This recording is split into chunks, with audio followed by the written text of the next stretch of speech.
नमस्कार दोस्तों, श्री गणेशाय नमः। स्वागत है आप सभी का हमारे चैनल पर। दोस्तों, आज मैं आप लोगों के समक्ष करवा चौथ व्रत कथा लेकर उपस्थित हुई हूँ।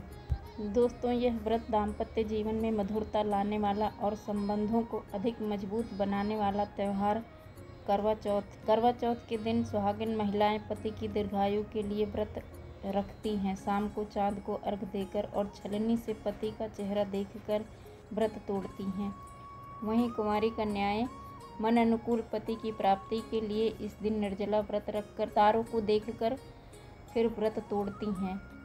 करवा चौथ के व्रत संबंध में कई लोक कथाएं प्रचलित हैं। यहाँ सुने 4 कथाएं एक साथ। करवा चौथ की पौराणिक व्रत कथा। दोस्तों, एक बार पांडुपुत्र अर्जुन तपस्या करने नीलगिरी नामक पर्वत पर गए। इधर द्रौपदी बहुत परेशान थी। उनको कोई खबर न मिलने पर उन्होंने श्री कृष्ण भगवान का ध्यान किया और अपनी चिंता व्यक्त की। दोस्तों, भगवान श्री कृष्ण ने कहा, बहना, इसी तरह का प्रश्न एक बार माता पार्वती ने भगवान शंकर जी से किया था। तब भगवान शिव जी ने माता पार्वती को करवा चौथ का व्रत बताया। इस व्रत को करने से स्त्रियां अपने सुहाग की रक्षा हर आने वाले संकट से वैसे ही करती हैं जैसे एक ब्राह्मण ने की थी। प्राचीन काल में एक ब्राह्मण था, उसके 7 पुत्र थे एवं एक गुणवती लड़की थी। एक बार लड़की मायके में थी, तब करवा चौथ का व्रत पड़ा। उसने व्रत को विधि पूर्वक किया। पूरे दिन निर्जला रही, कुछ खाया पिया नहीं। पर उसके 7 भाई परेशान थे कि बहन को प्यास लगी होगी, भूख लगी होगी, पर बहन चंद्रोदय के बाद ही जल ग्रहण करेगी। भाइयों से रहा नहीं गया। दोस्तों, उन्होंने शाम होते ही बहन को बनावटी चंद्रोदय दिखा दिया।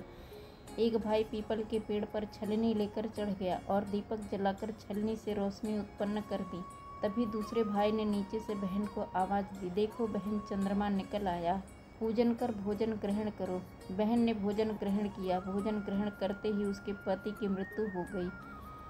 अब वह दुखी हो विलाप करने लगी। तभी वहाँ से रानी इंद्राणी निकल रही थी। उनसे उसका दुख देखा नहीं गया। ब्राह्मण कन्या ने उनके पैर पकड़ लिए और अपने दुख का कारण पूछा। तब इंद्राणी ने बताया, तूने बिना चंद्र दर्शन किए करवा चौथ का व्रत तोड़ दिया है, इसीलिए यह कष्ट मिला। अब तू वर्ष भर चौथ का व्रत नियम पूर्वक करना तो तेरा पति जीवित हो जाएगा। दोस्तों, उसने इंद्राणी के कहे अनुसार चौथ व्रत किया तो पुनः सौभाग्यवती हो गई। इसीलिए प्रत्येक स्त्री को अपने पति की दीर्घायु के लिए यह व्रत करना चाहिए। द्रौपदी ने यह व्रत किया और अर्जुन सकुशल मनोवांछित फल प्राप्त कर वापस लौट आए। तभी से अपने अखंड सुहाग के लिए हिंदू महिलाएं करवा चौथ का व्रत करती हैं। दूसरी करवा चौथ की पौराणिक कथा। बहुत समय पहले की बात है। एक साहूकार के 7 बेटे और उनकी एक बहन करवा थी। सभी 7 भाई अपनी बहन से बहुत प्यार करते थे, यहाँ तक कि वे उसे पहले खाना खिलाते और बाद में स्वयं खाते। एक बार उनकी बहन ससुराल से मायके आई हुई थी। शाम को भाई जब अपना व्यवसाय बंद कर घर आए तो देखा उनकी बहन बहुत व्याकुल थी। सभी भाई खाना खाने बैठ गए और अपनी बहन से भी खाने का आग्रह करने लगे, लेकिन बहन ने बताया कि उनका आज करवा चौथ का निर्जला व्रत है और वह खाना सिर्फ चंद्रमा को देखकर उसे अर्घ्य देकर ही खा सकती हैं। क्योंकि चंद्रमा अभी तक निकला नहीं है, इसलिए वह भूख प्यास से व्याकुल हो उठी हैं।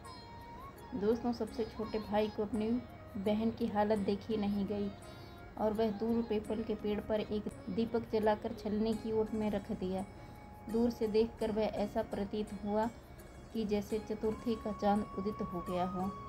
इसके बाद भाई अपनी बहन को बताया कि चांद निकल आया है, तुम उसे अर्घ देने के बाद भोजन कर सकती हो। बहन खुशी के मारे सीढ़ियों पर चढ़कर चांद को देखती है, उसे अर्घ देकर खाना खाने बैठ जाती है।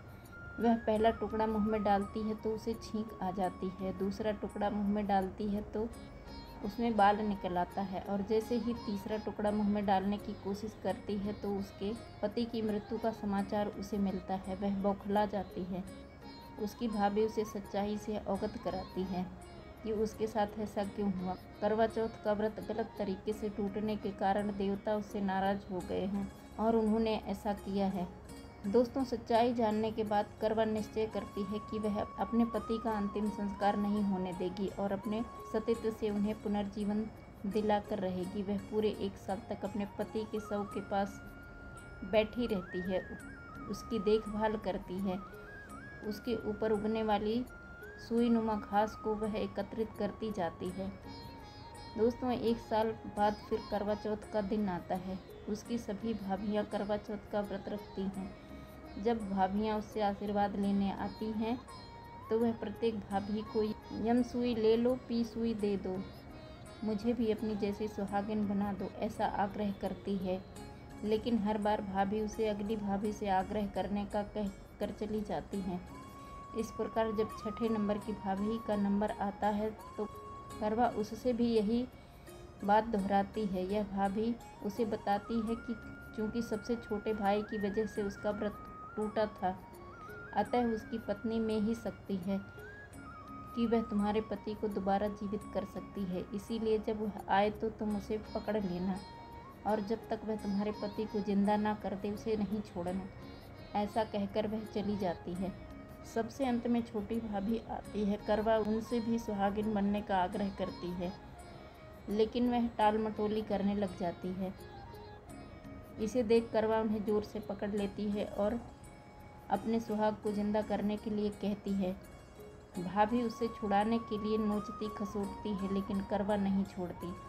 अंत में उसकी तपस्या को देखकर भाभी पसीज जाती है और अपनी छोटी उंगली को चीरकर उसमें से अमृत उसके पति के मुंह में डाल देती है। करवा का पति तुरंत ही श्री गणेश कहता हुआ उठ बैठता है। इस प्रकार प्रभु कृपा से उसकी छोटी भाभी के माध्यम से करवा को अपना सुहाग वापस मिल जाता है। हे श्री गणेश माँ गौरी, जिस प्रकार करवा को चिर सुहागन का वरदान आपसे मिला, वैसा ही सब सुहागिनों को मिले। करवा चौथ की तीसरी कथा। दोस्तों, इस कथा का सार यह है कि शाकप्रस्थपुर वेद धर्मा ब्राह्मण की विवाहिता पुत्री वीरवती ने करवा चौथ व्रत किया। नियमानुसार उसे चंद्रोदय के बाद भोजन करना था, परंतु उससे भूख नहीं सही गई और वह व्याकुल हो उठी। उसके भाइयों से अपनी बहन की व्याकुलता देखी नहीं गई और उन्होंने पीपल की आड़ में आतिशबाजी का सुंदर प्रकाश फैलाकर चंद्रोदय दिखा दिया और वीरवती को भोजन करा दिया। परिणाम यह हुआ कि उसका पति तत्काल अदृश्य हो गया। अधीर वीरवती ने 12 महीने तक प्रत्येक चतुर्थी को व्रत रखा और करवा चौथ के दिन उसकी तपस्या से उसका पति पुनः प्राप्त हो गया।